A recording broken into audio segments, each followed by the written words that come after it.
G'day and welcome to the Off-Chain Podcast. Don here with you. Our guest today is Seraphine, CEO and founder of Raiinmaker with two I's, the decentralized social creator platform that tracks, validates, and hashes campaign social engagement data using its proof of influence algorithm. We're really excited to talk with JD about AI, about Agentics, and whether or not we can create a world where AI drives human creativity. Let's dive in.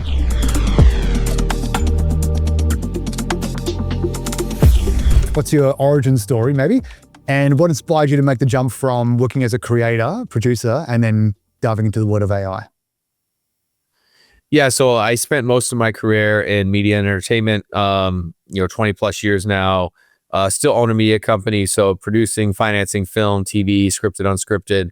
My passion though is really about how can we help humanity make an evolutionary leap. And so on the media side of that, it's through storytelling, and then through technology, it's by transforming the world that we live in. And so, back in 16, I got into crypto.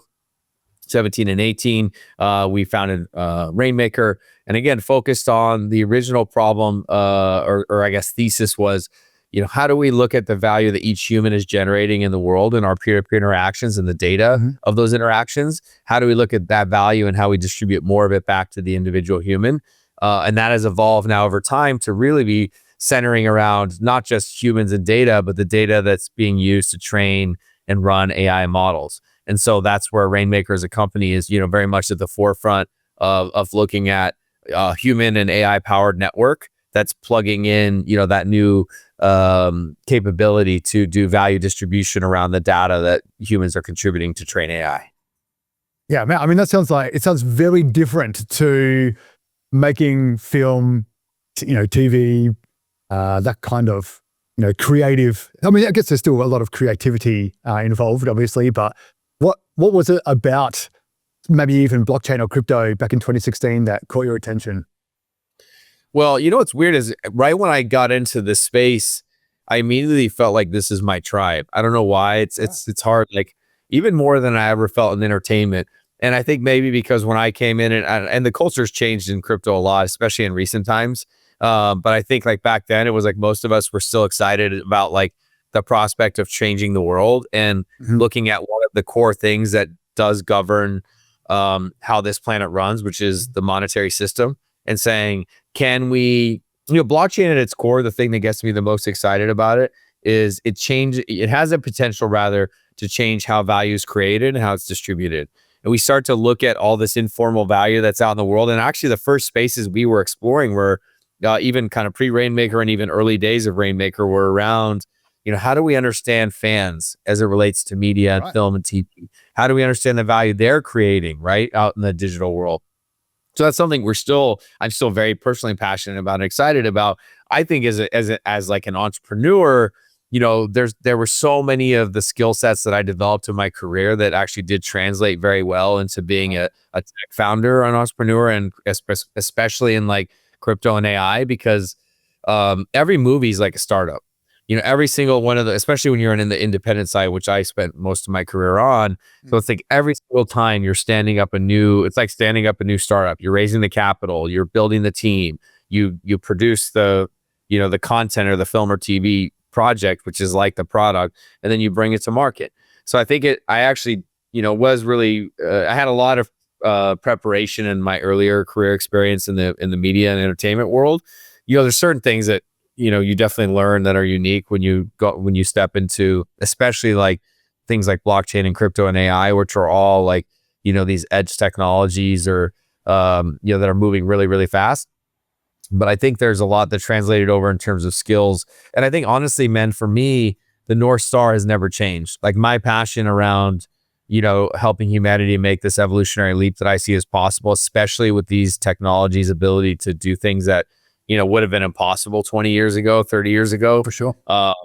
Things that I maybe dreamed about in my head, but didn't think there was really a technology that could make it happen. Now I see the potential for this renaissance for humanity. And so I think that's where we're excited to be at the forefront of experimenting, how can these technologies empower us at this moment. And so I really think there's, and the last thing I'll say is storytelling is central to who we are as humans.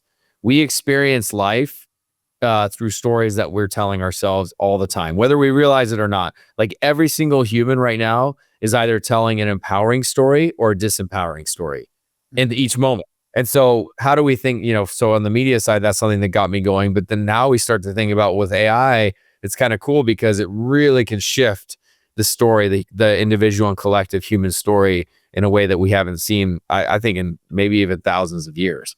So, yeah, hopefully that kind of connects the dots a little bit. Yeah, man, it's a big deal. And so it sounds like you haven't like pivoted away from what you're doing before. You're saying you have this consistent mission through life, or at least through, your vocational life. And as technology has evolved, you've gone, oh man, we can actually adopt this into your personal mission. And it's not so much you're kind of abandoning your past, but more so just building on what you've built in the past. Coming to the future. Yeah, that's correct. Yeah, that's correct. Now, I'm interested in something you said as well. You spend a lot of time and effort thinking about how to understand fans. In the one hand, in the media business, also my background, not so much film or radio, TV. Understanding fans, obviously a massive endeavor and something that's very critical and crucial, especially if you're talking about storytelling. How do you kind of pull people into your story, or how do you insert yourself into their story? But how does that translate then over into maybe the crypto sphere, where you still have fans of a kind or a sense, whether they be users or advocates or even kind of companies that you want to be working with? How is that learning from film translated over in terms of how you're relating with fans or understanding fans? It's interesting because crypto can be very tribal. And I can't say that's like my favorite part of our space. I think it's created a lot of divisiveness. And if you kind of compare all of the value that's in crypto versus outside, it still pales in comparison to like the larger economy. And so I've always looked to strike a unifying tone in terms of how I position myself, our project, how I look at, even like people, if you're like a Bitcoin maxi or you're an ETH maxi, or you really believe in this project or that project. I mean, I understand it because people, a big part of what we're doing is we're all looking to create an identity for ourselves. Right. And I think ultimately, like when you think about a fan and what makes a fan, it's the thing that they love so much and they're so passionate about becomes a part of their identity. Right. Mm-hmm. And I think in crypto, we see it all the time, and it's even can be, more fervent because if it's a thing you're also making money at, it's supporting your livelihood, all of a sudden now that reinforcement of that identity becomes much deeper. And so, for us, it's like, it's interesting because like we've always looked to build a community around this kind of shared idea of, building the new world, and Raiinmaker being a central force in the development of a new world. So that's something that's been central to the community that we built. But at times it's like in crypto, there's a certain amount of like kind of mercenary mentality that exists in like in the mob, as it were, or in the commons. And so, how do you balance the desire to like grow community with like bringing in and curating the right community that really does truly believe in what you're doing and has the passion for it? And it's hard because the product we built naturally is looking to financially empower the individual human at scale. So saying, how do we get people in Africa? How do we get people in Southeast Asia? How do we get people, that maybe haven't been included or targeted because they're not the wealthy, and saying, look, come over to our platform and we're going to help you to actually earn some more wealth. We're going to empower you to be part of this new decentralized AI revolution, on Raiinmaker, right? So that's where, sometimes you're going to attract a certain brand of community member that may be a little more mercenary in nature because they're out there hunting for airdrops or whatever. So it's this interesting challenge, just being transparent about like, building a community and finding a way to, create alignment, to create inspiration and passion. But I'm also not looking to, I don't really want like fundamentalist style of like, community. I don't want that. Like for us, it's like, I would like, at least for me personally as a founder, I can say that the values that that I look to carry in my life, and then I look to imbue in our company is a little more inclusive and open, rather than, oh, if you're into Bitcoin, then I don't want to talk to you, or if you really are a ETH maxi, then you're not my friend. It's like we built all of our product stuff is like blockchain agnostic. We're integrated in multiple blockchains. We're doing stuff on ETH. We're doing stuff on Base. We're doing stuff on Solana. We hash to Bitcoin from our network. So it's like from a fundamental level, we've kind of built a product that looks to transcend like the tribalism of crypto. But I think as we think about fans and the individual human, the community we're building, it becomes again like a little bit trickier of a proposition. I think we could do a little better job of bringing the DNA back of our company, of like, or bring the storytelling rather back to the fore of like what Raiinmaker is about, and the values that that we're looking to champion as a business, which sometimes can get lost, as like you're talking about the product, you're talking about the features, you're talking about, oh, you can earn money here, and then sometimes the why doesn't always get like brought into the center of the focus. And so it's something we've intentionally looked to do. It's just sometimes naturally gets pushed to the outside. Yeah, man. Well, so in that case, what is that vision of the future that you're working towards? And then how does Raiinmaker help humanity get to there? So I think when you look at decentralized AI, digital assets, crypto, blockchain, and the convergence rather of those two technologies, there's the potential for an empowerment of the human race that we haven't seen certainly in our lifetimes, but I think in many generations. And so Raiinmaker as a company is looking to, give every human on the planet that has a connected smartphone, and the capability to essentially earn, and build like wealth, while helping to contribute to the data that's needed to accelerate the development and the advancement of decentralized AI models and systems. So basically any model or agent can plug into our network and receive like human feedback and feedback from AI and agentic systems to essentially accelerate their training and learning. So, with that system, we feel there's an ability to help to provide value to the decentralized AI revolution that's happening with partners like Sentient and Morpheus and Zero G and all these big companies that we're working with. Eliza OS, we're building a plugin right now for them on one side. On the other side, we're onboarding, hundreds of thousands of humans that are helping to provide, the actual human in the loop side of that network. So I think empowering the individual human on one side and then advancing decentralized AI on the other. And then the fabric that really makes it work is blockchain and digital assets, the ability for people to earn fractional compensation in tokens and cryptocurrency across the world, regardless of where they live. To me, like that's makes it work. Without it, it would be much tougher, to scale this globally. And right now, I think we've got users in 190 plus countries.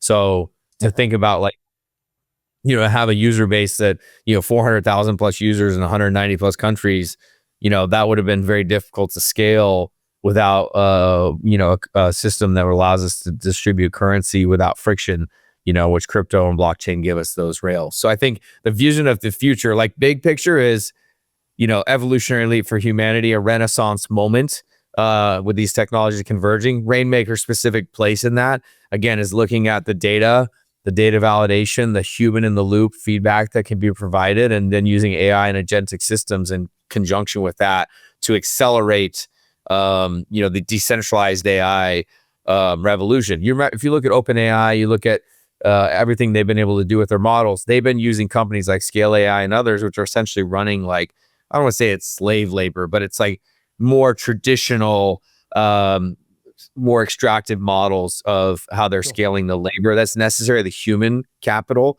to actually stand those models up. And now we're saying there's a better way to do that. And that's what we built out with the Raiinmaker app and on our network. Yeah, man. So, I think most people understand how revolutionary AI, or at least understand to a degree that AI is going to be revolutionary. None of us may really grasp how revolutionary it's actually going to be in terms of what it means for humanity. And many people understand that blockchain, it has many uses and is quite beneficial as well.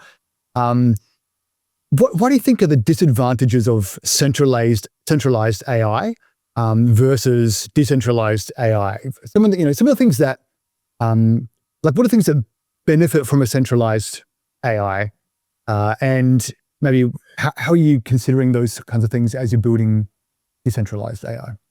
I mean, we're constantly juggling it, right? Because there's certain things you can achieve with economies of scale. Like we technically are still partners and doing stuff with AWS and Google and other large big tech players. We're still working with them, especially when it relates to cloud infrastructure. Yeah. Because they have built systems that really allow us to scale globally. So I don't want to discount that there's a value to what big tech has done. I think there is. I think that the danger becomes if any single person or company is able to have, a vast amount of control over all of the data and all of the intelligence systems. You start to think about AI and what it's going to power in the future. We all see it. Like we're just on the very, very, very beginning stages of it. But if any single human or company were able to amass, that much control, if you look at what Facebook and Meta and Zuckerberg kind of did at one point, and you look at what AWS and Bezos has done on one level, or Elon, and these guys have they've kind of had their moments where it seemed like they were kind of in a particular area, had almost achieved like this kind of market dominant position. But if you start to think about AI and data and the individual human, I think it almost unlocks another level of what's potentially very dangerous if a single centralized person or entity or group of companies were to have full control.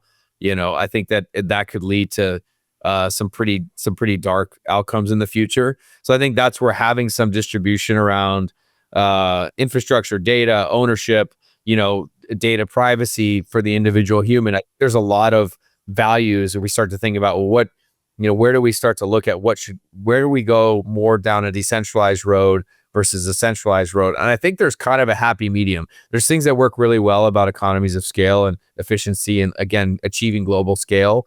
But I also think we're seeing, you can look at what happened with DeepSeek and the model that they trained and launched that obviously seems to be a lot more efficient than the OpenAI models. You can look at a lot of the research, and I think where we feel the puck is going is, smaller models running at the edge that's being powered in a privacy focused way by data from the individual human. And I think to me, that's we feel like there's so many efficiencies when you get into distributing or decentralizing, the right aspects of, how AI can run in a highly specialized way, utilizing your data, your device's own computational power. We think there's something very interesting there that we've been exploring and building. And like a lot of decentralized AI projects, man, we're all experimenting in the lab. We think we have a few interesting lanes that we found that we feel we're particularly specialized as a company to attack and maybe have a chance to bring something valuable to the world. But nobody in the decentralized AI space has done anything where it's like, wow, you've really cracked it, or you've definitely got massive traction. Everybody's out there selling as we should be as founders, right? Yeah. But when you kind of pull away as we've done with many partners and kind of strip it all away, it's like we're all still experimenting and trying to find the right mix of ingredients to create something powerful. So I think the disadvantage right now on the decentralized side is the more centralized AI players are very powerful. They're extremely well funded. They're moving incredibly fast on the field. And I think the decentralized side is not as well positioned at the moment. Now, and again, it's not like an us versus them thing. I don't think that's the right way to see it, but I do think there is a race to define, is the future of AI going to be more distributed, more decentralized, more open source, more privacy focused, individual humans owning the data, their own data, or at least having some self-sovereignty over how their data is being used and being compensated, in some fair, equitable manner for the use of that data or whatever, right? So these are a lot of things that we think about and then work on how do we build products that look to address some of those questions or problems from a more distributed point of view, inspired by the roots of the crypto, the crypto cypherpunk, revolution. So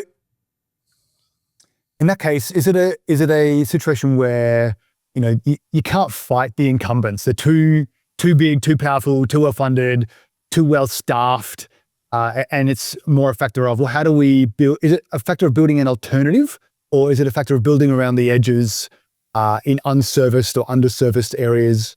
Or is it a factor of, well, actually, no, we have a preferred vision of the future, which includes that kind of self-sovereignty over your own data and those kinds of things, where it's too important to let the incumbents just roll with what they've got unchallenged. We need to provide an alternative.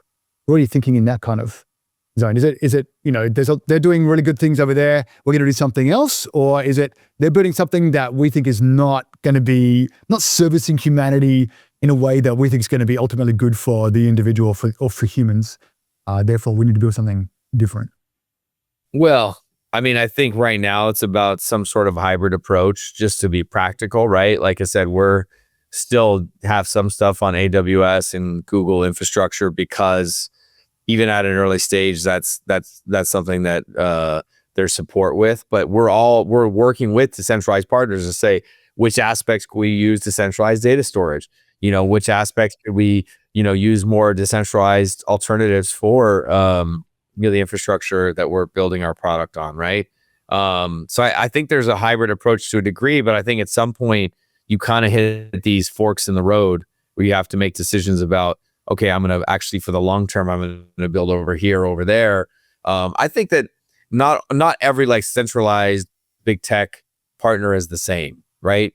I don't think all of them have the same intentions. I think you can see there's ways you can identify patterns in terms of who might be more open sourced in kind of their view and how they're building it as it relates to AI. Even like Meta, to be honest, has taken an open source posture as it relates to the models it's building, and the ability for other developers and other companies to utilize the tech and the AI front of the models that they're training and building. So I think it's weird because obviously that's antithetical to the way that Facebook had done it in the past.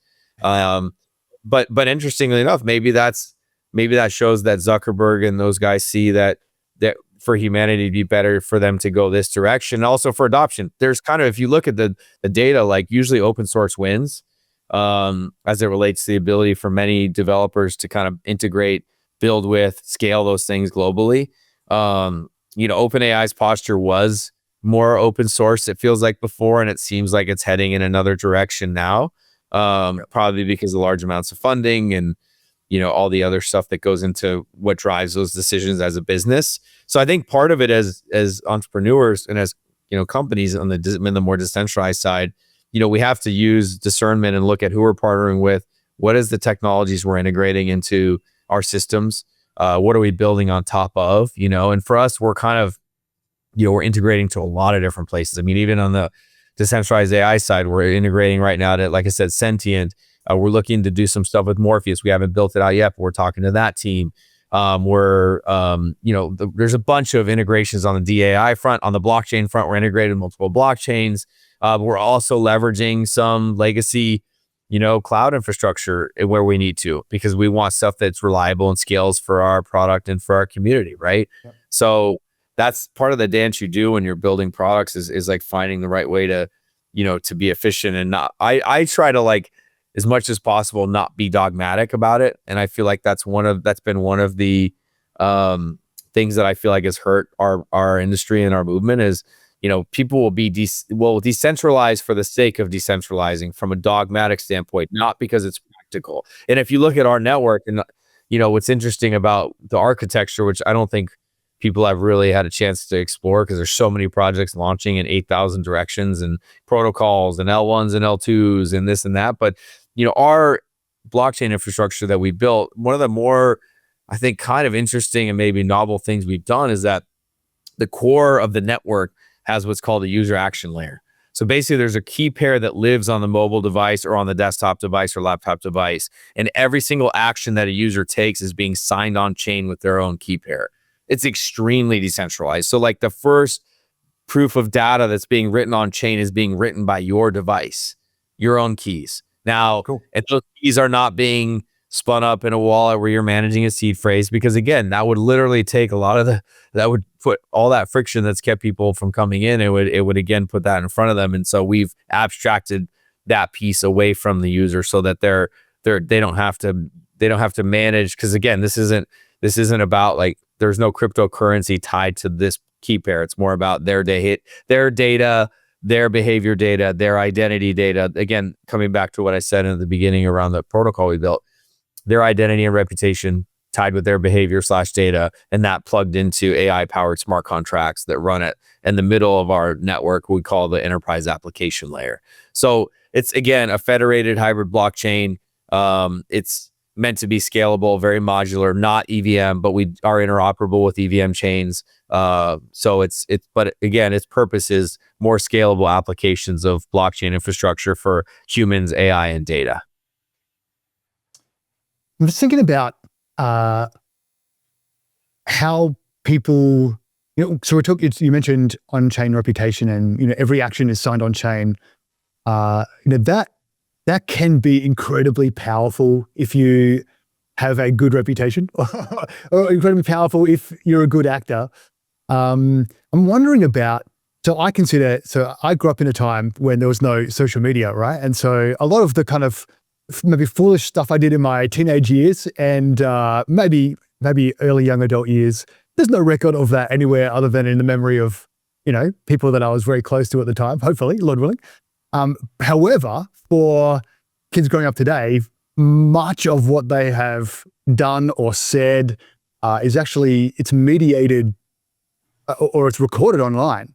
And that might not be immutable in terms of you can then go on and delete it, but it's likely still stored somewhere. And now we're talking about recording things on-chain.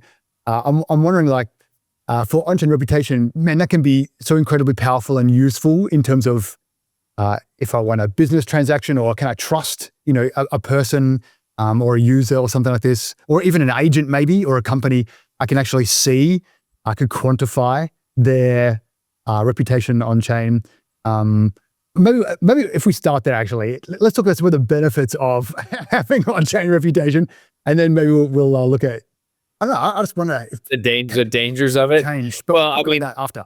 No, but I like it. I mean, look, trust me, man. I lived in a way as a teenager that I feel like I don't know that kids can still live anymore. I was pretty wild and had a lot of fun, but it was also like it was a different world, and smartphones weren't a thing then, so it was like there wasn't the danger of having every action possibly recorded and then stored to a social media's database for the rest of time or whatever. But we look at on-chain reputation in more of like a pseudo-anonymous way. So not that it's like, oh, people know that this is your score, but like we're looking at, on-chain reputation for data sources, agents, agentic performance. That's a big one right now. Obviously, there's so much hype around AI agents, how much of it is real or not. Obviously, in the non Web3 side, it's a massive boom as well.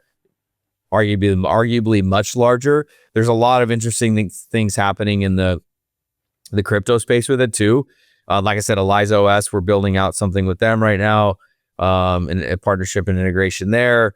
And again, very much focused on AI reputation for agentic systems. So it's not as much of saying, hey, what is this individual human's AI reputation? And anyone could look it up like a social score. I think that's probably more in like the Chinese Communist Party version of, and again, not that they don't think it's wrong. Like, by the way, like they believe it's their job as a society to build a system that conditions humans to behave in a certain way.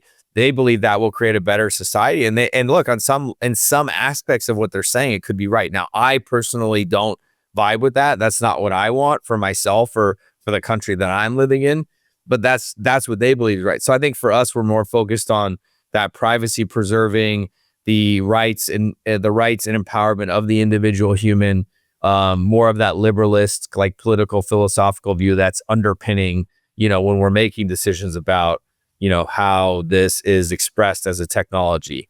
But it's tricky, man. This, again, coming back to what I said a few minutes ago, everyone in the decentralized AI space, like we're experimenting. We have all these ideas. We're looking to build stuff that, will empower individual humans, bring financial empowerment, preserve privacy, give ownership over their data or control over data, like all these really dynamic, complex challenges that, as companies we're trying to solve. while building products that actually have market fit and bring enough value to the world that they generate also ideally like revenue or exogenous value that flows into the network to underpin, various tokens or ecosystems, right?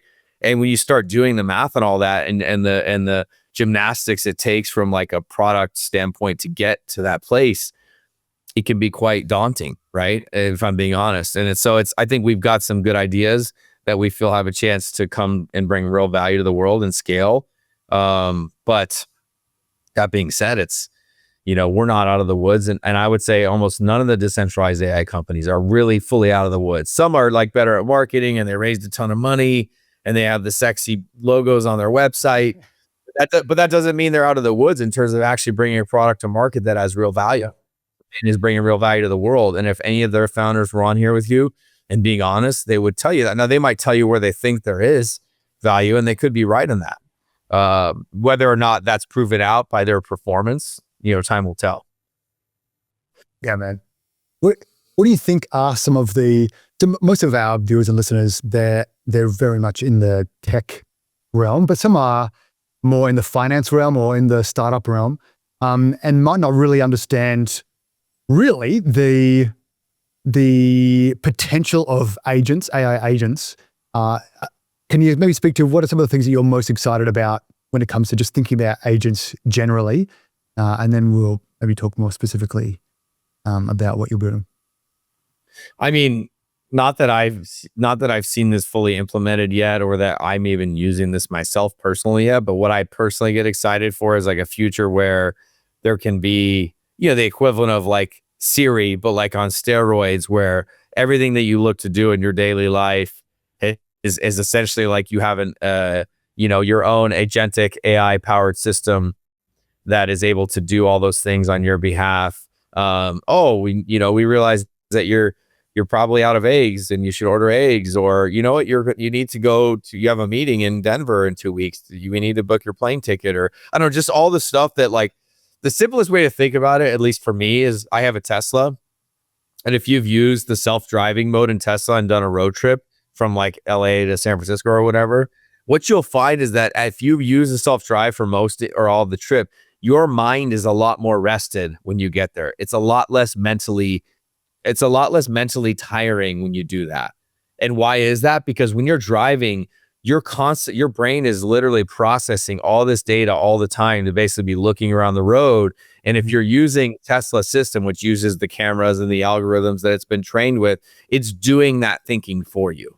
And so if you can think about your daily life in that way and say, well, kind of similar to a self-driving system for a car, what is it going to look like when agentic systems can help us move through life on a daily basis and automate, all of these things that we're having to think about that honestly, like this is not stuff that I think sufficiently, smart AI model wouldn't have to be like, something that's going to solve like, really hard, like computational, like quantum physics or anything. We're talking about like, hey man, your gym membership's going to expire or is coming up to be paid and you haven't been to the gym in 3 months. Or, hey, like, we see that you're on your meeting, you have a meeting scheduled to go to meet this guy in this place, like that kind of stuff, I think that's the more obvious thing that is going to bring a lot of value at scale. Now, in the crypto side, you see a lot of interesting things around trading and algorithmic trading, which I think is kind of cool because you look at the ability to get into like wealth creation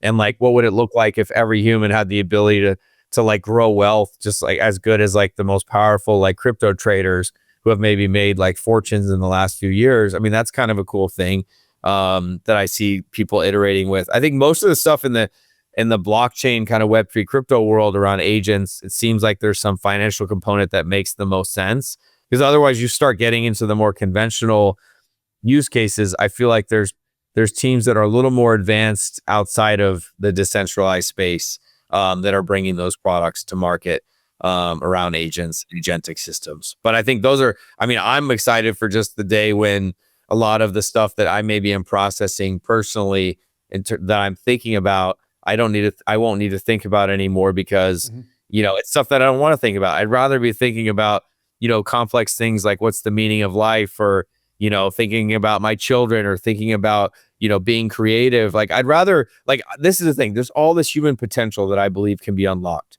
And I think when like AI's ability to take away a lot of the stuff that's consuming human energy and human potential on stuff that doesn't need us to do it. I think and it's not just AI, that's where even the robotics, like if you go into a restaurant and you're served by a waiter or waitress, right? Or a server, do you look in those person's eyes and think this is what this person like was born to do? That they're thinking that they want to serve me a drink or serve me food or figure out what I want to order from a restaurant? Is that what you think? I mean, the answer is no, because inside of that person, there's some other divine spark that's waiting to be unlocked. And I think with this type of technology, we could start to see, the vast majority of humanity start to ascend in that Maslow's hierarchy of needs to like self-actualization, to say, this is who I am. This is what I'm here to create in the world. Right. And to me, that's a beautiful thing. If we can help to empower that in any way, shape, or form, like that's actually what gets me excited is to be a part of that. Yeah, that's cool. How do you, as a storyteller, how do you tell that story to a tech-focused bunch of people who are helping make this happen? How do you lift their vision to that? Or is it already there and you're just kind of tapping into something that people already innately feel and know? Well, do you mean like the my fellow founder community in the industry, or the community we're building on Raiinmaker of users? The users on Raiinmaker specifically. Yeah, we look to bring it to the fore. I don't know that we're always doing a great job of it. We can create videos of me talking about it. We can try to enable that with certain elements of our product. Our product doesn't like do all of those things, right? I would be great if we get there. I mean, again, I think we're trying to start with, in a simple way, if you look at Maslow's hierarchy of needs, again, as a simple kind of framework to think about how do we unlock human potential, and to say, okay, well, if the vast majority of the planet of humans is stuck on the bottom of that pyramid, and we can find a way to elevate them to say, look, the resources you need to have your basic, foundational needs covered you now have it. Now what happens is humans naturally, I think, start to move up the pyramid and say, okay, I'm not worried about where my rent's coming from. I'm not worried about if I'm gonna have food to eat. I'm not worried about security because now I have money and I moved to Dubai instead of being in Afghanistan or whatever it is. Again, I don't know what it is, it's different kind of human to human. Now I start to think about, like, there's some part of me that might awaken and say, wait, you know what? I've always wanted to create this, or I've wanted to do that, or I've wanted as an entrepreneur to be this. And I think that's where, like, my own personal thesis is that's how we create heaven on earth. That's how we create a golden age for humanity, is by unlocking that human potential at a global scale.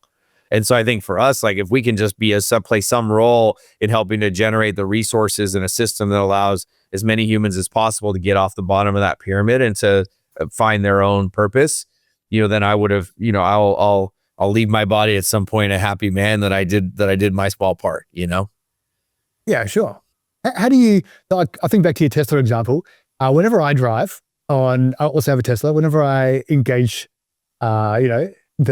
the car to do my thinking for me, I find that I haven't yet got to the point of, I in a kind of intellectual way, I know that the car is probably a much better driver than me, right? So I understand that intellectually, and yet there is a experiential part of me that goes, oh, I'm not in control, or I'm not making the decisions. And so I find myself more mentally taxed at this stage. Is this just a factor of needing to, is it a knowledge problem? Is it a trust problem? Is it an experience problem? Because now I'm thinking about agents. Agents need to buy my food. Agents are going to, book my travel. Agents are going to talk to your agents and organize a catch up or a meeting. At what point is it just an experience thing, do you think? Is it because I'm too old and so it's going to be more difficult for me to make that transition? What do you think we are in terms of? Well, I mean, I think, and acceptance. Yeah, well, you and I we're probably similar age range. So, and look, I never said that AI was a better driver than me. I will never say that. I'm a way better driver, but I'm also a very aggressive driver and a good one at that. And I've spent a lot of time, mastering that skill. But here's the thing, you have to know the situation. Like, if I'm driving through, and I've experimented with this a lot. If you're driving on like the coast of Big Sur, which is like a very windy road, right? that's on the edge of a sheer cliff that, mostly has guardrails on it, but still, like, that's an area that I'm probably not going to like have the self-driving cars do a whole lot of the driving. Now, if I'm driving on the 5 freeway, between 5 freeway runs north to south between Los Angeles and San Francisco. And there are stretches of it that are like, literally, if you tied the steering wheel, you could probably go to sleep in the car. If there's nothing else on the road, you'd wake up 3 hours later and you'd be wherever you were. That's different. Like, that's where, the versions of the autonomous driving technology that exists is definitely capable of handling those situations, and it's getting better. And look, I also pay attention to it. I'm not just like, oh, I'm just going to turn it on. And I'm actually still there because I'm interested to watch as the systems get smarter and as there's software updates that are pushed. And I'm watching its ability to do certain things dynamically improve. So I kind of find that interesting to observe. But all I was saying was that, as a simple analogy of like that, when I'm doing a drive that like really doesn't require a ton of, it really doesn't require my expert level capability to be, like I could have been a NASCAR driver. If I had a different reality, could have been a race car driver, but that wasn't my path. It's okay. But the reality is, I don't need that level of expertise, to drive from, Tejon, which is like on the other side of the grapevine going north from Los Angeles to San Francisco to like, up the Bay Area on the 5 freeway, because it's a straight line. As long as the car stays between the lines, and if there's a semi truck, it goes around it, or a commercial vehicle, then we're good, and it doesn't roll over and crash. We're fine and we'll get there. So it's more in those situations. So, but its ability to then do more and more of those autonomous vehicle and AI technology will advance to the point where the cars will be driving, not the humans in the future, right? We know that. So I think it's the same with agents and its ability to navigate our life and take in all the dynamic data of what's going on in our world and be able to act upon it also in a way where it's still interacting with us and saying, hey, I see you have a date with this girl tonight. Do you want me to book a reservation at this Italian restaurant? Or, hey, I see that, you're taught, like, again, fill in the blank. It can go into so many aspects of our life, which is currently all flowing through digital platforms. It's not like right now, all of that data is plugged into us right now. That data is kind of being parsed out and owned, in a federated way between the various products that we're interacting with. Right. But that data is available for, an agentic system or agentic systems to act upon, on our behalf. So I think it's going to accelerate. Now, what does that look like? Who are the companies, which agentic system? I think that's the jury's still out on that. Yeah. Well, I mean, I'm looking forward to just, going down that car kind of path a bit more when my car is itself an agent and can talk to other cars, so that if I'm in a hurry, maybe I could tell my car to pay other cars to let me go through if, traffic is built up or whatever. I like that. That's crazy. Oh my God. I love that idea. I never even thought of that. Yeah. That's the kind of, so I understand agents, man, could be phenomenal. All I was trying to think about was, how do we get to a place where we trust the agents? Or do we just, is it just not going to be a problem because there'll be so much demonstrable benefit to them, and they will, because, you'll have this reputation where you can know that you can trust it because of its past.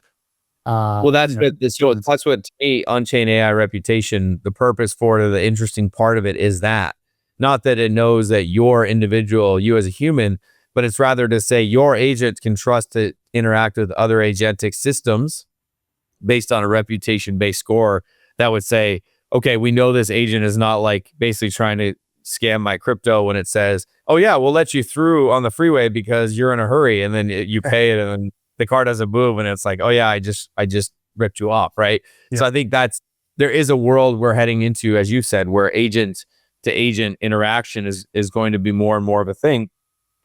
I mean, it's already happening now, just not quite at the scale or the breadth that many of us feel like is coming.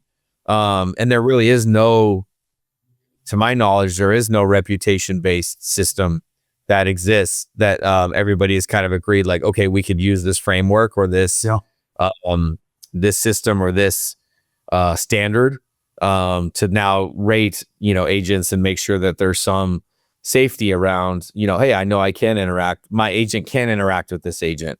or it knows it can. Because honestly, it's not going to be you. It's going to be the agentic system needs to look at the other agentic system or the other agent and say, I'm comfortable interacting with it because there's some reputation based attribution that it can look at and say, okay, yeah, we know this is safe. We're going to interact, right? That is really cool. Yeah, that's actually really awesome.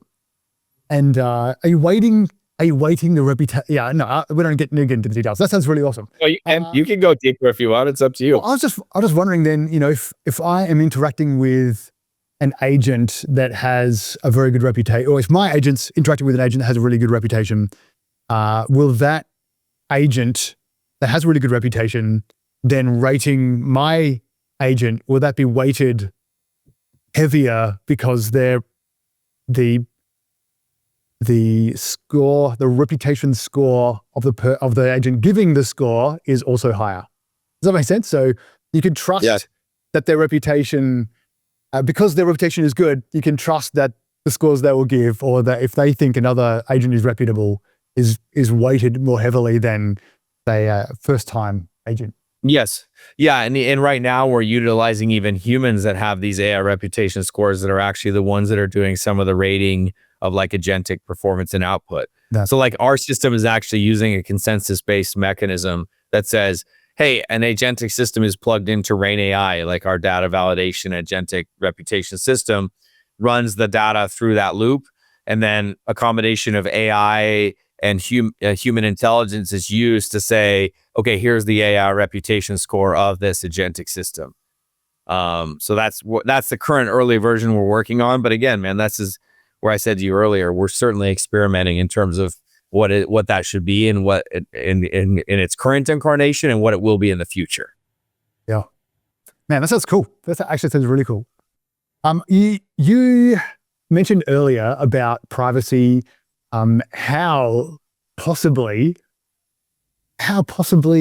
I mean, how are you thinking about privacy, and especially when it comes to humans and IP or data, or just my medical data, or my creative data, or whatever it is, personal data? How are you thinking about privacy in regards to perhaps the more data you get, the better and more powerful intelligence you can create? But then, how are you thinking about not I guess overcoming somebody's own privacy on the road to trying to help them be a better human? Well, we have built an architecture that really allows for identity and data to live in a way that's privacy preserving and pseudo anonymous, meaning the ability for other external systems to interact with, a pseudo anonymous version of yourself and potentially your data if you opt into such things. I think there's definitely a future where I like the vision of privacy focused products that look at something like a data wallet and saying, hey, we're going to gate the ability for systems to access this data unless approval is given by the individual. I love that as a concept. I haven't seen anybody execute it yet really well at scale. There's a few companies I've seen out there that have built various solutions, and I think there's a lot of great ideas floating around out there with different early stage companies. And it's something we've certainly are playing with and experimenting with. On the protocol level, again, there's the 3 layers, which is user action layer, which I mentioned earlier in the podcast here about actions being written on chain with your own cryptographic keys, which can include data, right? We're very interested in tokenization of data. We think that's interesting. That being rolled up into what we call an enterprise application layer, which is permissioned. So that's where we feel like more of the data itself will live in our network, so that there is that permission. It's not permissionless. It's not like anybody can see it, access it. It has to be, I think architected in the way that in this case, we were more focused on the enterprise or the business use case, because when we built the network architecture or envisioned it, it's ended up evolving where it's also doubly protecting the individual users' private data and that permission layer.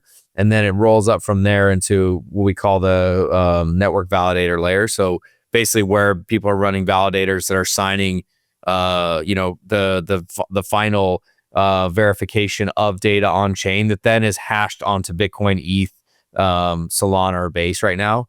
So that's where, that's the architecture of our network and how we think about privacy of data. But there's a ton of very interesting products out there and companies that are working on this very problem. Yeah, man.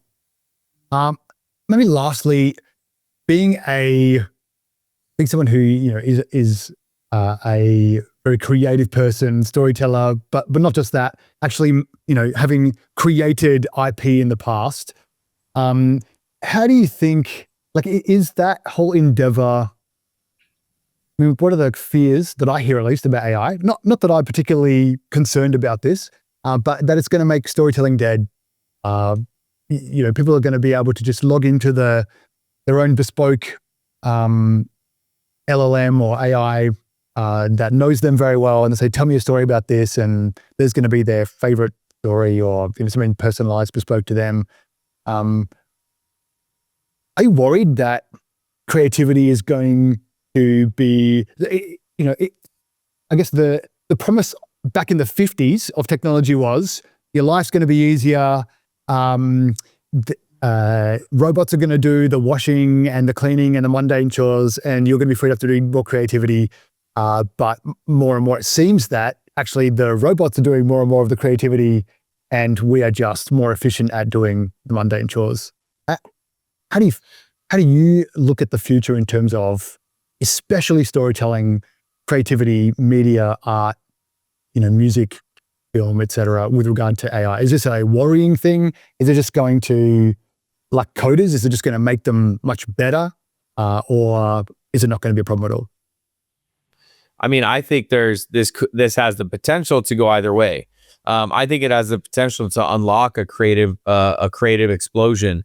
Because imagine, and I talk to people that are writers and people in our industry a lot, and I say, look, guys, at this point, like, Pandora's out of the box. There's nothing we can do about it. So what we could do is, instead of, as creative individuals, become an entrepreneur, learn to use the technology to create more powerful things with greater ease. So I think it can unlock this actually, like, I've always had this vision that every human is a creator and is endowed with the ability of a creator, right? Like each one of us. Cool. And so now with like generative video, I mean, you might be able to in the future, like, create your own content that you want to watch and consume, as opposed to just having others create content that you are consuming, right? So I think there is the ability for this more interactive future as it relates to creativity. I think it will evolve. I honestly think, though, it could, again, nothing is set in stone in terms of what direction this is going to go. But for me and my money, my bet is that humanity becomes more creative, more empowered in a creative sense by this technology, and it goes the other direction. Not that it eliminates it, but it actually, that we see an exponential explosion of creativity that comes out of this eventually. Doesn't mean that it's going to be tomorrow. And I do think that eventually I think robotics is the other piece of this that hasn't really come fully to market yet, and it will once that achieves greater penetration. The ability to like have robotic systems that are doing all the mundane stuff that we don't want to do as humans. I think that's a positive thing. Like ultimately now we can spend our time being creative.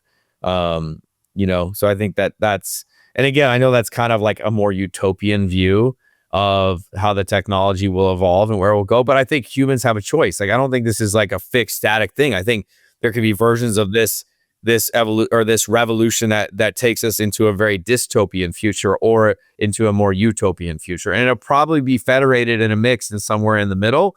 But I guess what I'm saying is, like, I think we still have a choice as humans in terms of where this goes. Gotcha. Do you have any idea of how we collectively, as 8 or 9 million, a billion people will make that decision? Is it just going to be a factor of something is going to break through and become the most popular, or do you think there's going to be like I think about that sense of I can make a story just for me, but there's something in having a shared narrative or story or kind of collective experiences as a culture that are super powerful for us as humans. That I think the more bespoke and individualistic we become, And then especially with our media consumption, I think it's helpful to have those shared experiences rather than just kind of drill down into more and more nuanced.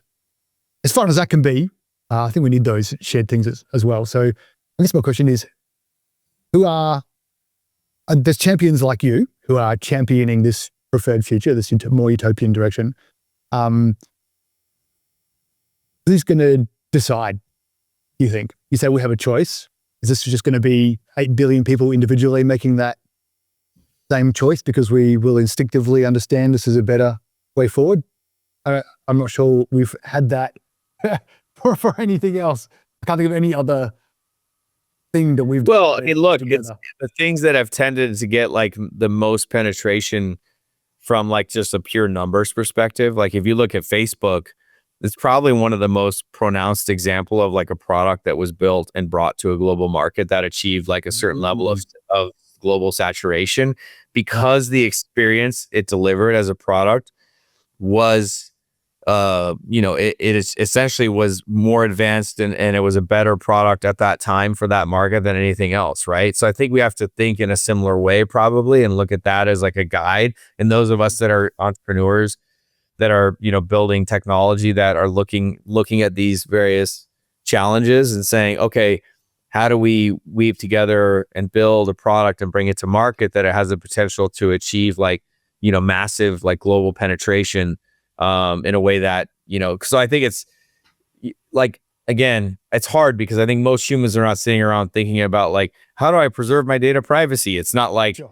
I think most people are sitting or waking up every day and being like, okay, where's my next handful of rice coming from? And is there a guy that's going to try to put a gun in my hand or a gun to my head or, all this kind of normal shit that like, honestly, most of us in, mature like Western democracies haven't had to face, right? Some have. I mean, look, there's a lot of poverty in America. I don't want to discount that. I think people actually underestimate how much challenge, and even if you're not like living on the street, there's this constant like push in this country and a lot of, the civilized West, we'll call it civilized, but the more mature, like, economically speaking, Western world where it's like, there's this constant push to be leveling up all the time, right? Like to have more money, to grow your business, to grow your numbers, to have more revenue. So, I mean, there is that, we're all kind of like in that, in the squeeze on that, right? So I think sometimes to take it, it's hard because we don't always have a time to take a step back and say, well, why? Like, why are we doing this? What's the purpose? What's the reason? What's the reason that my company, Raiinmaker, is going to build a product and go in this direction versus that direction, right? Mm-hmm. And these are the things as a founder that I certainly do think about because of just the way that the way that I'm built and the way that, just who I am. But not everybody is. So I think that honestly, like the entrepreneurs and companies are going to have as much to say about this as the individual humans will, like voting with, the products they decide to use and the things they decide to spend their money on or that they decide to make money with, right? And I think that's ultimately that's why I said I think there's some federation of outcomes here. I don't know that it's like a winner takes all, like, oh, we either end up in some dystopian future or some unnamed, AI company centralizes all the power and, just basically controls humanity and ends up creating like some new like slave system. Which certainly is possible, right? Well, because here's the thing. I believe the technology could be used to empower humanity. I also believe it could be used to enslave humanity. I think it could go either direction. And I don't think it's probably all one or all the other. It's probably some mix of those two potential outcomes that, that we end up dealing with in the future. Now, what I choose to do is I choose to hold the vision of, that better outcome where, on a global scale, humanity has been powered at, each individual across billions to bring forth their divine spark, as I mentioned earlier. That's the vision I hold, like my North Star. And then everything that I do action-wise is feeding towards that outcome. That's how I approach it personally. Now, I don't know exactly what's going to cause it to break more one direction or the other. But I think I think a big part of it will be, entrepreneurs that have that same passion that I do, like working to build products that can really like achieve global scale. And at least in that federation of the outcomes of the world, achieve as much, of a positive outcome as possible with, our contribution to the future of humanity. That's a good vision, JD. If people want to hear more from you or learn more about Raiinmaker online, where can they find you? So they can, I'm on X at Commodore Gonzo is my handle. Raiinmaker, I believe all of them are on the Raiinmaker app. Our website is raiinmaker.com with 2 eyes, Raiinmaker with 2 eyes. And that 2 eyes represent that, the power of that peer-to-peer connection. So yeah, you can check us out there. Thanks heaps for joining us today. Really appreciate your time. Thanks, buddy. Thanks for joining us again today. We hope you enjoyed this episode of Off Chain. We love bringing you great guests like JD and hope we've inspired you to think and learn more about Web3, about technology, about the future, and how you might be a part of building it. As always, please like, subscribe, and share this episode with a friend to help us spread the word. And join us again next week for another exciting episode of Off Chain with me, Don. Until then, take care.